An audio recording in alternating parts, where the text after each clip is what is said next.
Well, praise the Lord, praise the Lord, praise the Lord. It is good to be here. Today is Monday, April the 27th, 2020, and we're still in the midst of our shutdown. Now, just a bit of a background so that we can put everything in perspective. And the first thing I want to say is I'm not a medical doctor. I studied absolutely no biology in high school, and I just know absolutely nothing about the transmission of diseases. But I do believe I have some common sense.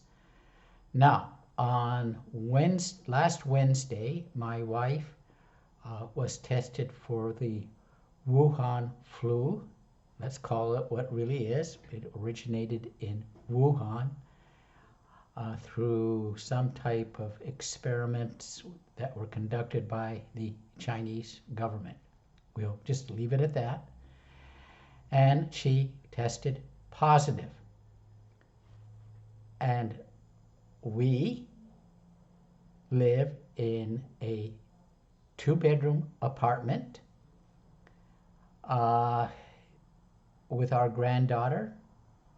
All the other people, apart from my granddaughter, are seniors. So we set that in its perspective. We have been told that this virus is easily transmitted. You can touch a counter, you can touch a plastic bag, you can pick up some clothing. You have to stay at least 2 meters apart or 6 feet if you're in the US. And it can be transmitted through air, ventilators, all water pipes, all sorts of such. Well, on Friday, both my granddaughter and myself were tested for the Wuhan virus, and we got the results today. The results that we came back being tested negative. So my question is, if it is easily transmitted, as people say it is, how come we don't have it? It just doesn't make any sense to me. And if this virus is as easily, and this, like I say, we're living in close confinement. We have been quarantined and self-isolating because that's what we're told we must do when someone in the family has it. My wife was showing a few symptoms earlier in the week, when she was tested, and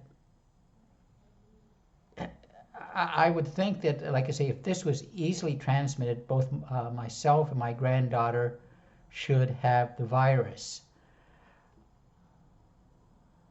I don't like to get into conspiracy theories, and I certainly don't want to give medical advice to anybody.